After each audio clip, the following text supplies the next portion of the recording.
Lagos never sleeps. The horns of buses, the cries of market sellers, and the restless hum of traffic create a rhythm Adebayo knows too well. Every dawn, he wakes in his small, cracked-walled room, kisses his ailing mother's forehead, and whispers, "I'll make today count." His taxi may be old and worn, but it is his pride, the tool that feeds both of them. With every passenger, he hides his worries behind a polite smile, holding on to dignity even when life offers him little comfort. His hands are rough, his clothes simple, but his heart carries a strength only struggle can shape. Far away in a mansion on Victoria Island, Zainab stares at the city from her glass balcony. Her father, Chief Okonkwo, one of Lagos's wealthiest men, has given her everything: designer clothes, luxury cars, vacations abroad. Yet her eyes often drift past the chandeliers and marble floors. Surrounded by friends who care only for gossip and money, she feels an emptiness that wealth cannot fill. She longs for sincerity, for a life untainted by shallow praise. She smiles at dinner tables, but behind her perfect appearance lies a woman suffocated by loneliness. On one particular afternoon, their worlds inch closer. Zainab's luxury car, polished to perfection, suddenly breaks down on a crowded street. Her driver panics, passersby stare, and her friends whisper in irritation. Frustration rises, but she steps aside, determined not to show weakness. Just then, an old yellow taxi stops near her. Adebayo leans from the window, his voice calm. "Do you need a ride, madam?" She studies him for a moment. His honest eyes, the calmness in his tone, the dignity in his presence despite the fading paint on his taxi. She nods, and for the first time in her life, she enters a world so far from her own. Inside the taxi, there are no leather seats, no air conditioning, no soft perfume, only the scent of sweat, hard work, and survival. Yet, as the engine groans forward, she feels strangely at ease. Adebayo's quiet confidence fills the silence more than words ever could. She does not know his name. He does not know hers, but fate has drawn the first line in their story.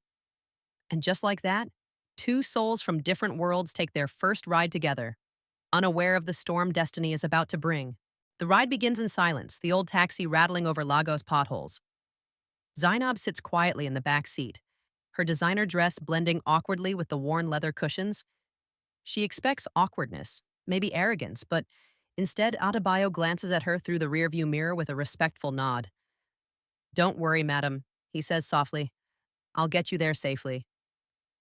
His voice is calm, steady, carrying no attempt to impress. For Zainab, used to men boasting about their wealth and power, his humility feels refreshing. Traffic slows them down, and Adebayo hums a tune under his breath. It is not perfect, but it is warm, alive. Zainab finds herself smiling, a rare, unguarded smile. She asks, "You sing?" He chuckles lightly, shaking his head. "Only to keep myself awake. This road can swallow a man if he lets it." His honesty makes her laugh, a sound she hasn't truly felt in years. Curious, she tries to test him. "Driving a taxi every day, don't you ever wish for more?" He pauses, choosing his words carefully. "Of course I dream, but I've learned that dignity is worth more than gold. If you treat people well, life finds a way to reward you." His words strike her deeply. No man in her wealthy circle has ever spoken with such wisdom. Zainab hides her identity, deciding not to reveal she is Chief Okonkwo's daughter. Instead, she simply says, "I'm Zainab, just a student." He accepts it without suspicion, without chasing details, as if her name is enough. For once, she feels seen, not for her father's power, but as herself. The taxi moves past the crowded markets, the smell of roasted corn mixing with exhaust fumes. She notices how Adebayo greets street sellers, offering small jokes, never looking down on anyone. There is no arrogance in him, only kindness wrapped in quiet strength. By the time they reach her destination, Zainab feels something stirring inside her. It is not love yet, but it is rare. A spark of admiration, a sense of safety. As she steps out, she glances back, her heart oddly heavy. knowing this simple driver has already changed something within her. The next weekend, Zainab sits with her friends at a high-end restaurant in Victoria Island. The table is filled with chatter, expensive perfumes, and clinking glasses. But soon the laughter turns sharp when one of them leans forward with a smirk. Zainab, is it true we saw you in a taxi last week? Imagine the daughter of Chief Okonkwo squeezed into that rickety yellow box. Another burst into laughter. Maybe she's practicing for life without her father's money.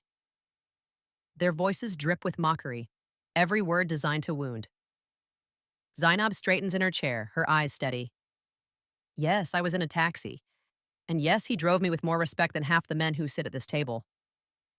Her tone cuts through their laughter. They exchange shocked looks, but she continues. You think dignity is measured by the car someone drives or the clothes they wear? Number dignity is in how a person treats others. That driver has more honor than most of the so-called gentlemen you praise. Her friends fall silent, embarrassed but too proud to admit defeat. They sip their drinks, masking their discomfort with forced laughter. But whispers soon travel beyond the restaurant. Gossip spreads quickly in Lagos, carried by careless tongues and eager ears. It does not take long before Chief Okonkwo hears the whispers. At his office, an associate leans close, voice low.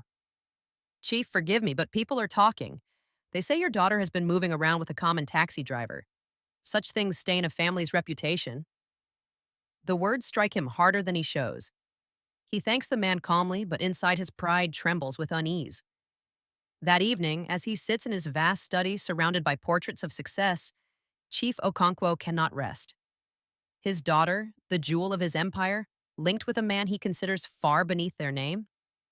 He frowns, his chest heavy with anger and fear. He promises himself he will get to the bottom of it before this nonsense goes any further. For Zainab, the night feels different. She is proud of her stand, unaware of the storm her defense has just awakened. Days turn into weeks, and Zainab begins to find excuses to call Adebayo's taxi. Sometimes it is to escape the suffocating walls of her mansion, other times just to feel the calm presence of the man behind the wheel. At first, she tells herself it is convenience, but deep down she knows it is more. His taxi becomes her safe space, a moving world where laughter, stories, and even silence feel richer than the luxury she leaves behind. One afternoon, as the traffic stalls near the market, Adebayo tells her stories of his childhood, of chasing kites made from old newspapers, of selling roasted groundnuts to pay for school books, of his mother's sacrifices. Zainab listens, her heart aching, realizing how little she knows of real struggle. When she shares her own tales, lavish parties, expensive schools abroad, he listens quietly, never mocking, never judging, only asking gentle questions that make her see her world differently. Sometimes they laugh. Adebayo has a sharp wit that catches her off guard. He teases her gently when she struggles to bargain with street vendors, and she laughs until tears fill her eyes. Other times they ride in silence, but it is not awkward. The hum of the engine, the rhythm of the streets, and the comfort of being together speak louder than words. At night, when Adebayo lies on his thin mattress, he closes his eyes and remembers her laughter. His heart beats faster, painting dreams he dares not follow. She is from a world beyond mine, he whispers to himself, staring at the cracked ceiling. A man like me cannot hope for more than friendship. Yet, no matter how much he warns himself, her face lingers in his thoughts. For Zainab, the feeling is undeniable. She looks forward to the dusty seats of his taxi more than the plush leather of her father's cars. Every ride feels like freedom, every moment with him like truth. Still, neither of them speaks of love, though it hangs in the air between them, waiting for the day destiny will force it into words. The evening sun casts long shadows across Chief Okonkwo's mansion as Zainab enters her father's study. He sits behind a massive mahogany desk, his eyes sharp, his face carved with authority.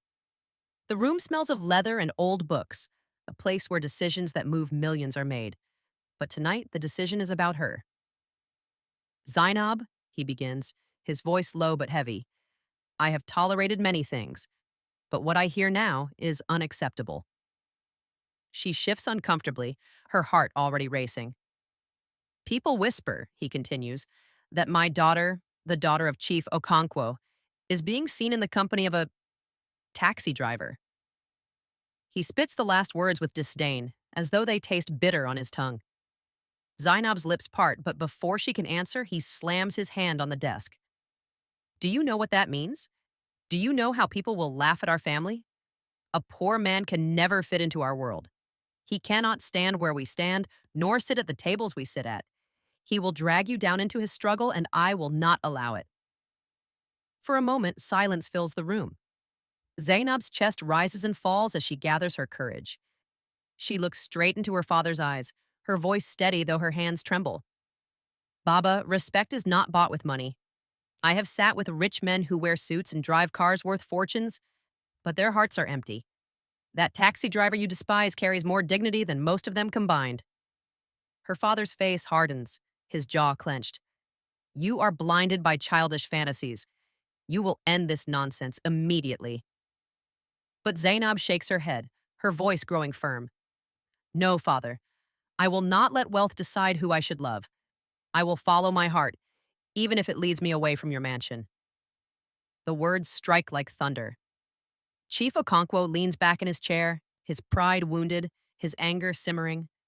He realizes his daughter is no longer a child he can control. She has chosen defiance, and for the first time, she has spoken against the weight of his power. The night is quiet in the small one-room home Adebayo shares with his mother. The city noise feels far away, replaced by the chirping of crickets and the soft hum of a lantern. Mama Funka sits on her wooden chair, her frail body wrapped in a faded wrapper. She calls softly, Adebayo, my son, sit with me. There is something I have carried for too long. Adebayo, tired from a long day of driving, notices the seriousness in her tone. He sits beside her, concern etched on his face. She takes his hand in hers, her eyes watery with memories. You have always believed you were my flesh and blood, she begins slowly. But the truth is, I found you. His heart skips. Found me? Mama, what do you mean? She exhales deeply, her voice trembling. It was more than 20 years ago. I was walking near the riverbank when I heard the cry of a baby.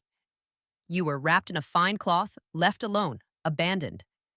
I could not leave you there. I took you home, raised you as my own, and loved you with all that I had. But Adebayo, you were not born to me. Adebayo's eyes widen, his throat dry. The world feels like it has tilted. So, my real parents? He whispers. Mama Funka nods, slowly pulling out a small box she has kept hidden for years. Inside lies a pendant, old but carefully preserved, a golden piece with an intricate family emblem carved on it. She places it in his palm.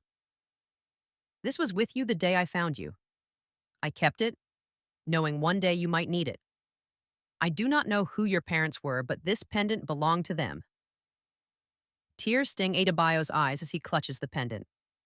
His entire life feels shaken. His identity, his roots, everything he thought he knew. He looks at Mama Funka, torn between gratitude and confusion. She touches his face gently. No matter what you discover, remember, you are my son in every way that matters.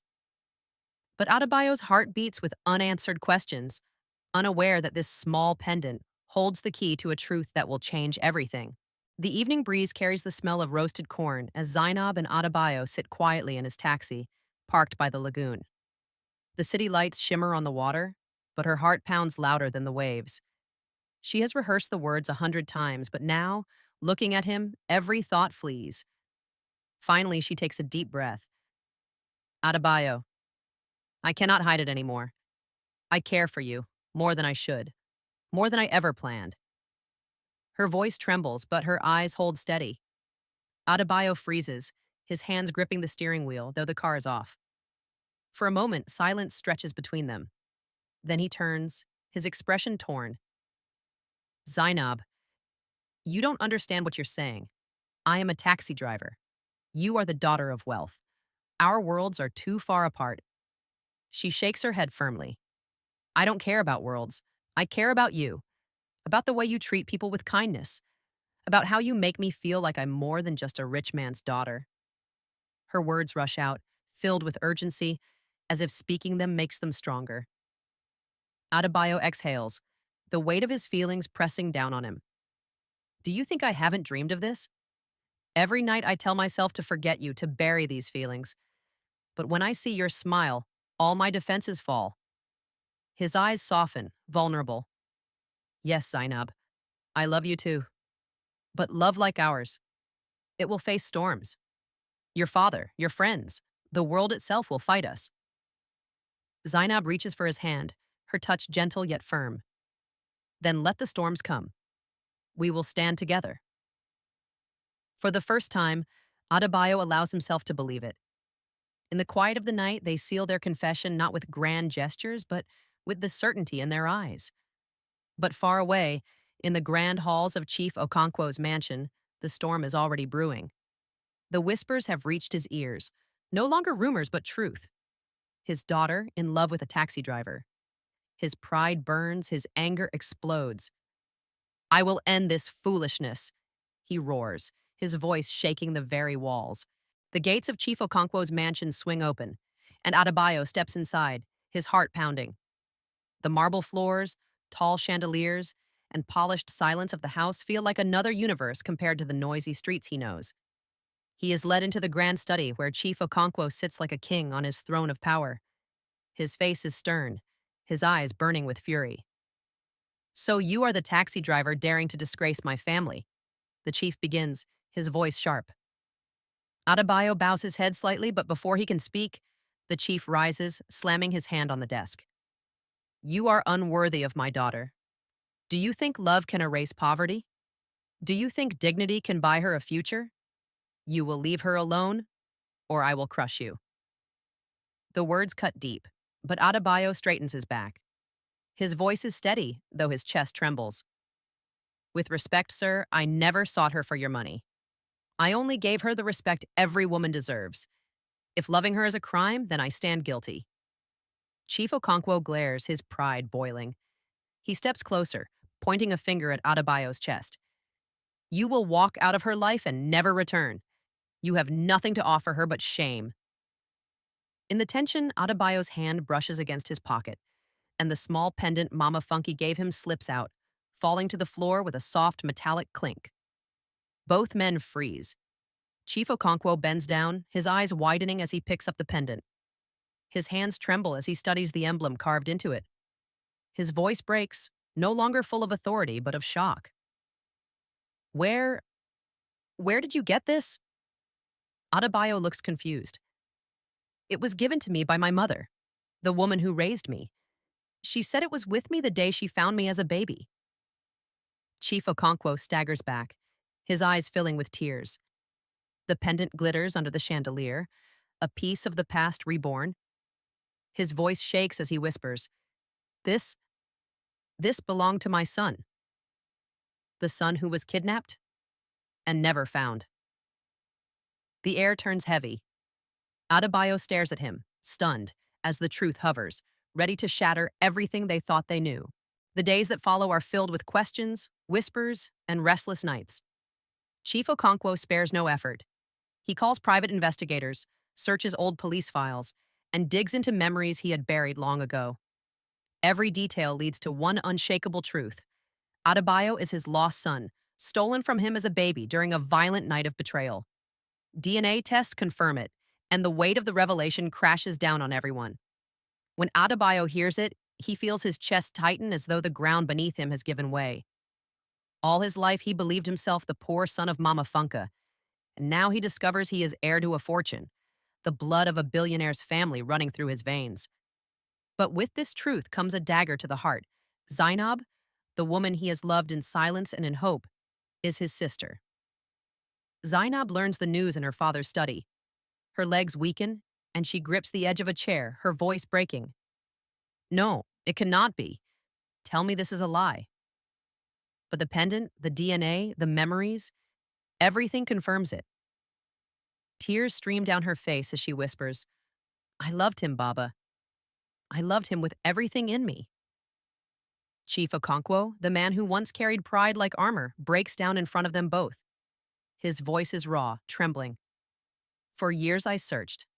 For years I blamed myself. My enemies took my son, and I lived with that wound every day. I prayed. I begged God to bring him back. And now, he is here. But fate has tied this reunion with pain. He buries his face in his hands, the mighty chief reduced to a broken father. Adebayo cannot meet Zainab's eyes. His heart aches with love and loss colliding at once.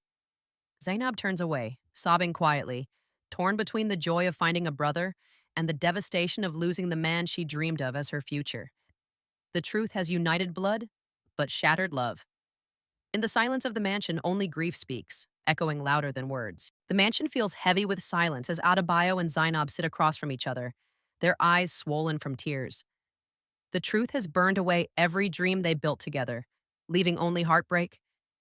Adebayo holds the pendant tightly in his hand, the symbol of his true identity, the piece that changed everything. His voice is low, almost breaking. Zainab, what we shared was real, but now we know who we are, and we cannot walk this road any further. Her lips tremble, her heart tearing apart. But I don't know how to stop loving you, she whispers, her voice choked with sorrow. He reaches across, gently holding her hand, his touch lingering with both love and farewell. Sometimes, he says softly, the strongest kind of love is the one that lets go. You will always be my heart, but now you are also my blood. Zainab turns away, her tears falling silently. The pain of losing him as a lover feels unbearable, yet the truth demands sacrifice. Slowly she nods, forcing strength into her voice. Then we must let destiny write the rest. I will carry the memories, but I will not fight fate. Chief Okonkwo, standing by the window, listens with a heart heavy yet grateful. He walks toward Adebayo, his eyes wet with regret. Placing a trembling hand on his son's shoulder, he says, I lost you once. I will not lose you again. I cannot undo the years, but I will spend the rest of my life making up for them. Adebayo bows his head, torn between joy of belonging and sorrow of love lost. Mama Funka, frail but smiling through tears, watches from the corner, proud that her son's truth has finally been revealed. As Zainab leaves the room, she pauses at the door, her voice soft but filled with strength. Because fate writes stories we cannot erase, and sometimes love's greatest sacrifice is its purity. The door closes gently, sealing their choice. Adebayo stands beside his father, not as a lover beside Zainab, but as a son returned home. The love story ends, but the lesson remains.